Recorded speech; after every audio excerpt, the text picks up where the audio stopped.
Welcome back to The Explainer. Today, we're jumping straight into something incredibly charming and, honestly, practically brilliant. We're unpacking a comprehensive source document that acts as the ultimate director's blueprint for a magical stage play. But we're not talking about just any play here. This is a mythological epic tailored specifically for a cast and audience of very young children.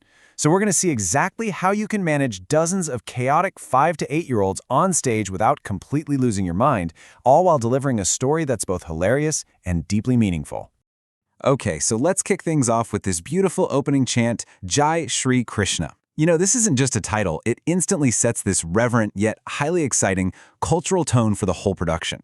It basically signals to the audience that, hey, you're about to experience a traditional, beloved story. But as we're going to see in just a minute, it's presented in a way that's totally fresh and completely accessible for the little ones. Here's our roadmap for today's explainer. First, a magical stage drama.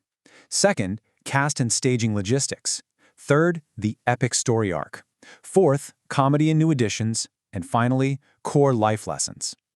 Starting with Section 1, a magical stage drama. Right off the bat, the most striking highlight of this blueprint is just its sheer ambition. I mean, we're talking about an 85 to 90-minute expanded edition perfectly engineered for 5 to 8-year-olds. Now, if you've ever spent time with a kindergartner, you know that holding their attention for an hour and a half sounds literally impossible. But the secret sauce here is the structure. It spans 16 fast-paced, really engaging scenes, and amazingly, it manages to pull this whole thing off while keeping the 100% original mythological story of Lord Krishna completely intact. No way, right? Moving on to Section 2, Cast and Staging Logistics. Over 25 characters. I know. Wrangling over 24 5-year-olds sounds like an absolute recipe for chaos. And, well, it is. But it's beautifully organized chaos. This incredibly inclusive scale is exactly what you'd want for a school production, right? It means there are plenty of opportunities for all your students to shine out there on stage. You've got the main heroes, the hilarious supporting cast, the ensemble of villagers. Literally everyone gets to be a part of the magic. Now, the source notes reveal this absolute game-changer of a staging trick that makes the whole production highly manageable. Usually you pause the play, drag these heavy, clunky physical sets on and off the stage, and boom, you've lost the young audience's attention. But here, you just divide your stage into 3 permanent zones. The left zone is the dark court of King Kanza, the center is the lush green Vrindavan forest and river, and the right is the colorful home of Mother Yashoda. So to change scenes, the narrator just speaks, and you use lighting to shift the audience's focus from one zone to another. It's just continuous, seamless storytelling. Pretty smart, huh? Let's dive into Section 3, the epic story arc. Take a look at how beautifully this 85-minute show is paced. The directors basically took the story and broke it into 4 distinct emotional blocks. Why? To completely avoid audience fatigue with the kids. So the first 20 minutes hook you right in with high-stakes drama. We're talking warnings and a divine birth in a dark present. Then, just as things start getting a little heavy, the next 20 minutes pivot into pure, bright comedy with childhood antics and butter heists. Act 3 brings in the action and the life lessons as demons get defeated, and finally, the whole thing culminates in this massive, celebratory Janmashtami finale. It's just a fantastic masterclass in narrative pacing for young minds.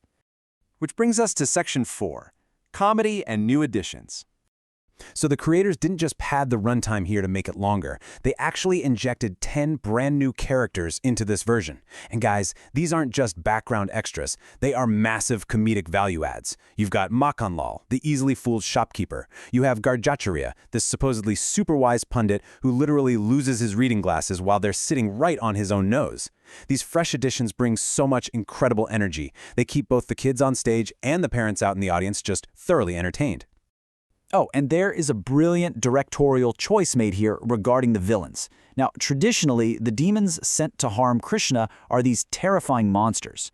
But for a 5-year-old audience, yeah, that's just a guaranteed recipe for tears. So instead of terrifying the young kids, the demons are totally rewritten as pure slapstick comedy. For instance, Trinavarta, the whirlwind demon, spins around so much trying to make a storm that he just gets super dizzy and falls over.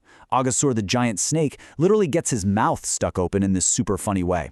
It completely defangs the scary elements and turns the bad guys into lovable clowns. But the comedy truly peaks during the infamous butter heists.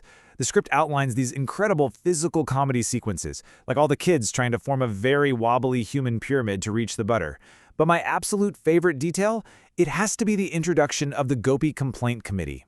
Led by this highly dramatic new character, Chandrawali, the village women form a literal committee where they all try talking over each other at the exact same time just to complain to Mother Yashoda about Krishna's pranks. It is beautifully, hilariously orchestrated chaos.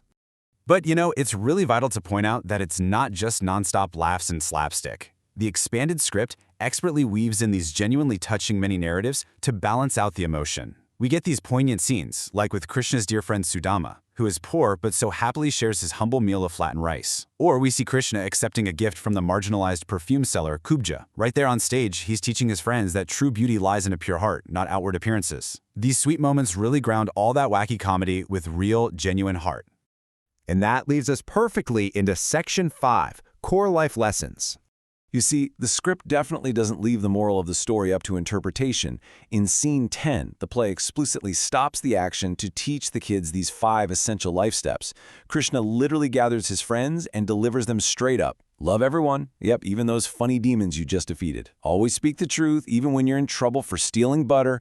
Work hard, respect your parents, and be a loyal friend. By wrapping these deep, philosophical values in such an incredibly accessible, charming, and funny package, these lessons actually stick in the minds of the 5 to 8-year-olds.